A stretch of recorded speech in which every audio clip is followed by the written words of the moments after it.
Saya mempelajari benar-benar kapan ya jam outlet itu kayak sepi yang saya bisa tarik mungkin 2-3 orang. Oh, Bu Amel, kalau kayak gitu berarti pelatihan harus diulang-ulang dong. Wah, iya. Tapi artinya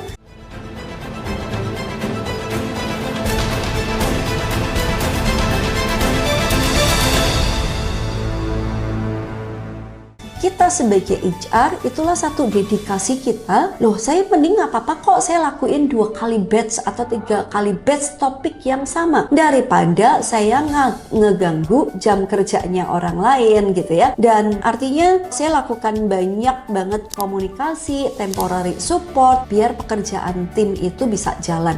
Misalnya saya lakukan itu di low season, atau misalnya saya lakukan komunikasi itu 1 bulan sebelumnya. Saya bilang, teman-teman nanti di tanggal ini boleh nggak sih kalian extend 30 menit. 30 menit rasanya bukan sesuatu yang terlalu membebani ya kalau itu dikomunikasikan jauh hari sebelumnya. Atau juga Anda bisa memberikan satu buffer waktu atau kelonggaran deadline. Misalnya karena kita minggu ini ada pelatihan nih, so deadline A itu kita kasih extension waktu 1 hari ya. Nah, buffer waktu ini yang kita bisa komunikasikan dengan kepala departemen, kepala divisi terkait biar semuanya bisa lancar. Atau the way untuk teman-teman juga mengatur shift, misalnya bulan ini atau minggu ini kalau bisa jangan ada yang libur ya gitu, karena kita mau ada pelatihan. Nah, ini pun juga ruang yang Anda bisa komunikasikan dengan division head ya. Jadi bikin waktunya lebih realistis, jangan maksain banget gitu. Negosiasi lah intinya ya dengan kepala departemen biar segala sesuatu juga berjalan sesuai yang diharapkan.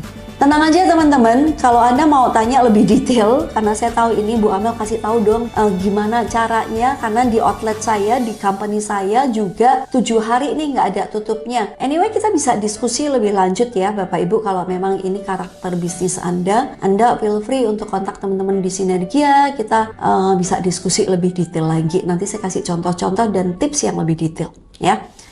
Jadi itu yang nomor 3 soal waktu. Dan yang keempat adalah, nah ini kurikulum dan juga pastinya metode yang lebih seru. Saya itu juga sebenarnya gatal banget, saya bukan peserta pelatihan tapi saya gatal banget kalau trainingnya metodenya itu aja ya. Metodenya cuma masuk kelas, duduk seharian di ruang meeting, apalagi yang ada training itu tim sales yang biasanya ke lapangan mereka gerak. Ini 1 hari suruh duduk di ruang meeting. Atau orang produksi yang sehari-hari mungkin 6-7 jam dari 8 jam mereka berdiri di lapangan, ini Anda suruh duduk gitu, dengerin Anda diskusi di depan, kasih PowerPoint, itu yang akhirnya jadi membosankan. Jadi gunakan metode yang variatif ya, entah itu misalnya learning circle, atau misalnya diskusi, ada case study, ada alat peraga, mungkin setengahnya Anda di luar ruangan, setengahnya Anda di dalam ruangan. Kemudian Anda bisa gunakan, kalau Anda lihat foto-foto dan video-video lain ya dari teman-teman di Sinergia, Anda lihat di ruangan kelas kami itu ada post-it, kemudian kadang kita bikin peta di lantai, kita taruh tempel-tempelan di dinding, kita gunakan kartu-kartu foto atau tools-tools yang lain ya.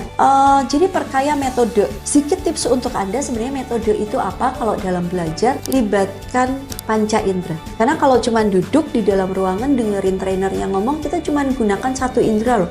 Apalagi Zoom ya, kameranya ditutup pula. Waduh, itu udah pasti pesertanya udah hilang semua deh. Tapi semakin banyak Anda melibatkan indera, dengerin ada musiknya ya. PowerPoint, ada video, mungkin modulnya menarik. Ya, modulnya sekarang fotokopian hitam putih, ya pasti ngebosenin. Tapi kalau modulnya interaktif, menarik, ada warnanya, ada mungkin desainnya menarik, itu juga ruang untuk belajar secara visual. Kinestetik, jangan cuma duduk, tapi juga bergerak atau diskusi, walaupun sama temennya kiri, kanan. Mereka kadang perlu nulis, mereka perlu taruh laptop di depannya, mereka mungkin perlu buka kertas yang lebih lebar, itu pun secara kinestetik. Ruangan saya terbatas Bu Amel, tenang aja. Ini belok ke kiri, belok ke kanan, buka ini, buka itu juga kinestetik. Mungkin Anda juga bisa menyiapkan aromaterapi di ruangan sehingga orang lebih fresh ya. Kalau aromanya mungkin lemon fresh, itu kan kayak ya nggak ngantuk, udaranya enak, ruangannya nggak pengap, seperti itu indera penciuman kita. Atau Anda siapkan yang biasanya ngantuk, kopi biar melek, atau biasanya kalau saya justru nyiapin tuh snack yang kalau digigit itu bisa kriuk kriuk kriuk, biar apa? Kinestetiknya jalan nih gitu, ngedenger kriuk kriuknya, dan itu bikin melek nih. Jangan siapin snack yang berat gitu, nanti udah belajarnya metodenya itu ngebosenin, duduk seharian snacknya lemper gitu kan, ya pasti tambah ngantuk gitu.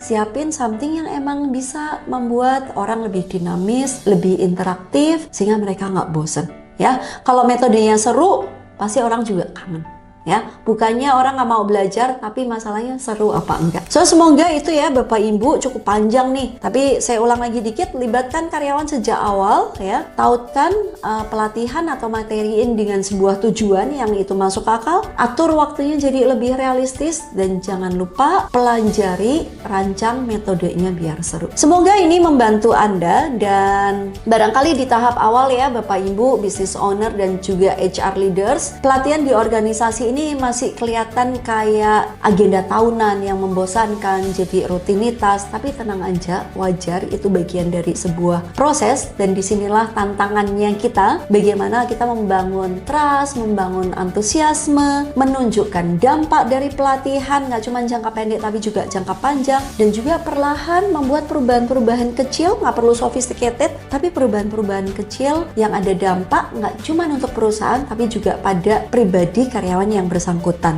ya. Saya pribadi sebenarnya berulang kali menemani klien-klien saya menghadapi tantangan serupa, dan hal yang saya highlight, insight saya adalah dengan pendekatan yang tepat, perubahan itu mungkin kok terjadi. Perubahannya, pokoknya pendekatannya tepat, metodenya tepat, perubahan bisa terjadi. Dan untuk Anda kalau butuh partner diskusi lebih dalam, pastinya kami dari Sinergia Konsultan, ACA Coach saya juga siap menghadirkan ya pendampingan Human Capital Architect internal coaching program untuk company Anda. Kita akan jalan dari waktu ke waktu untuk mengatasi tantangan-tantangan Anda dalam pengembangan SCM. Kalau Anda tertarik, Bapak Ibu, business owner dan juga human capital leaders, Anda bisa hubungin tim saya di link deskripsi ini. Semoga kami juga bisa ikut berkontribusi dalam pengembangan SCM di perusahaan Anda. Thank you banget, sampai ketemu di video pembelajaran berikutnya.